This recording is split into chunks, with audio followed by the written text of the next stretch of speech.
तो यूक्रेन में जारी युद्ध के बीच संयुक्त राष्ट्र की महासभा में रशिया के खिलाफ पेश हुआ निंदा प्रस्ताव भी अब पास हो गया है।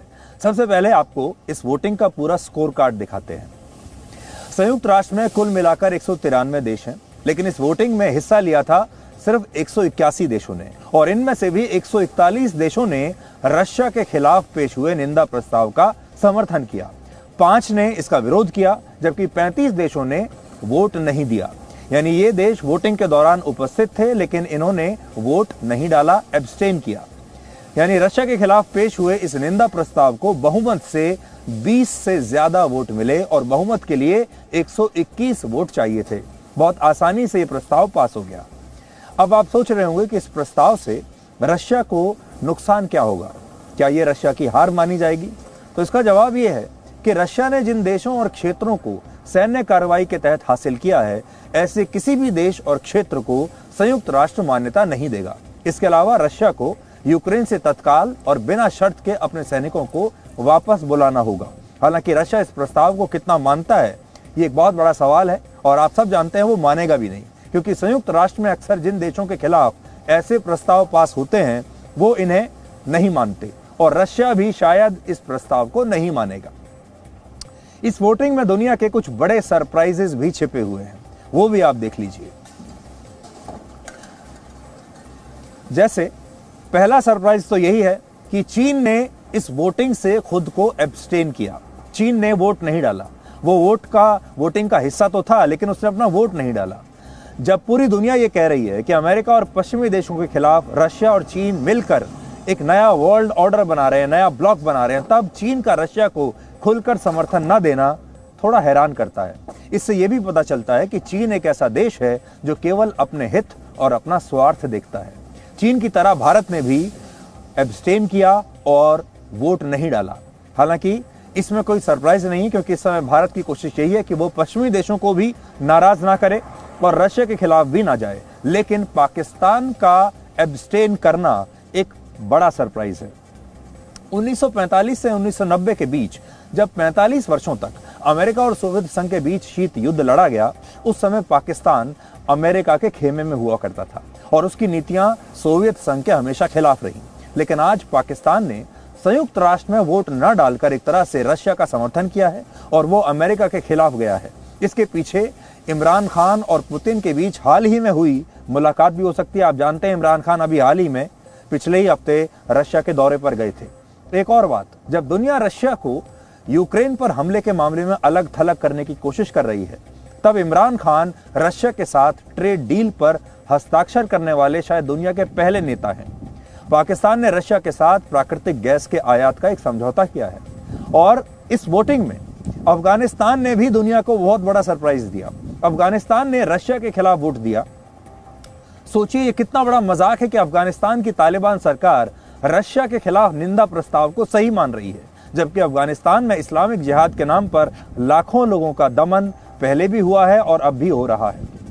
रशिया के समर्थन में केवल 5 देश सामने आए, और इन 5 देशों में खुद रशिया का भी एक वोट है।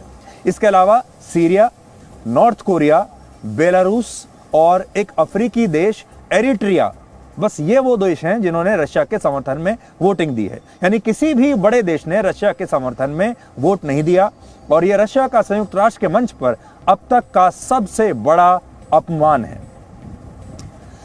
अब ये बात तो सब जानते हैं कि दुनिया की बड़ी बड़ी महाशक्तियां और उनके नेता अब तक पुतिन के दिमाग और उनकी कार्यशैली को समझने में पूरी तरह नाकाम रहे हैं।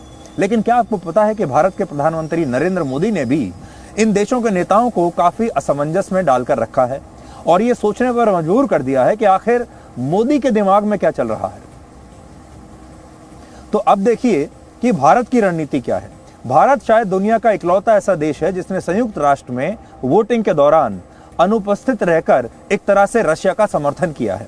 लेकिन दूसरी तरफ इसी वोटिंग के कुछ घंटों के बाद आज प्रधानमंत्री मोदी ने क्वाड्रिलेटरल सिक्योरिटी डायलॉग यानी क्वाड की वर्चुअल बैठक में भी हिस्सा लिया, जिसमें अमेरिका के राष्ट्रपति जो बाइडेन, ऑस्ट्रेलिया के प्रधानमंत्री स्कॉट मॉरिसन और जापान के प्रधानमंत्री फ्यूमियो किशिदा शामिल हुए।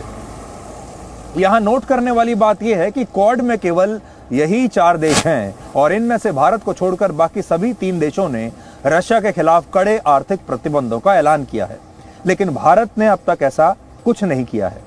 इसके बावजूद भारत क्वाड में भी हिस्सा ले रहा है और वो रशिया और यूक्रेन के मामले में भी अपनी निष्पक्ष भूमिका निभा रहा है।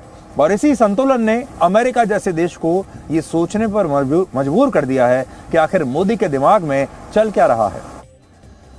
अब आप ये समझिए कि क्वाड क्या है। क्वाड का गठन वर्ष 2004 में हुआ था और इसका मुख्य उद्देश्य इंडो पैसिफिक इलाके की सुरक्षा को सुनिश्चित करना है। इंडो पैसिफिक यानी हिंद और प्रशांत महासागर के एक बड़े इलाके को मिलाकर बना है और इसकी सीमाएं भारत, जापान, ऑस्ट्रेलिया और अमेरिका को छूती हैं। अब क्योंकि नक्शे पर इसका आकार एक चतुर्भुज की तरह है, इसलिए इसे क्वाड कहते हैं। और इसी इलाके में साउथ चाइना सी भी आता है, जिसे लेकर चीन का 9 देशों के साथ विवाद है। संक्षेप में कहें तो क्वाड चीन के खिलाफ तैयार हुआ अमेरिका, भारत, जापान और ऑस्ट्रेलिया का एक संगठन है। लेकिन अब अमेरिका चाहता है कि इसके उद्देश्यों का विस्तार हो और इसमें चीन की तरह रशिया को एजेंडे पर लाया जाए, जबकि भारत ऐसा कभी नहीं चाहेगा। आज से 2 महीने पहले तक अमेरिका का पूरा ध्यान चीन पर था, लेकिन अब यह फोकस चीन से हटकर रशिया पर आ गया है। लेकिन भारत का हित इसमें है कि वो ये सुनिश्चित करे कि क्वाड चीन की विस्तारवादी नीतियों को रोकने के लिए ही काम करता रहे, बाकी जगह ना काम करे। और प्रधानमंत्री मोदी इसी दिशा में कोशिश कर रहे हैं। आज की बैठक का फोकस हिंद और प्रशांत महासागर में भारत के हितों पर था, चीन के खतरे को लेकर था और भारत ने रशिया पर भी सीधे तौर पर कुछ नहीं कहा। महाशक्तियों के बीच संतुलन कैसे बिठाया जाता है, ये आज दुनिया प्रधानमंत्री मोदी से सीख सकती है। और आज भारत में और दूसरे देशों में जो लोग कह रहे हैं कि भारत को स्पष्ट करना चाहिए कि वो रशिया के साथ है या अमेरिका के साथ है या पश्चिमी देशों के साथ है, तो ऐसे लोगों को हम बताना चाहते हैं कि कूटनीति के खेल में वही देश जीतता है जो शुरुआत में अपने पत्ते नहीं दिखाता। और भारत भी ये बताना नहीं चाहता किसी को अभी कि वो असल में किसके साथ है। वो संतुलन के साथ अमेरिका और पश्चिमी देशों से बातचीत कर रहा है और रशिया के साथ भी लगातार संपर्क में है। अब तक प्रधानमंत्री मोदी 2 बार व्लादिमीर पुतिन से यूक्रेन के मामले पर बात कर चुके हैं। Presenting B News app available on Google Play and App Store. Download it now.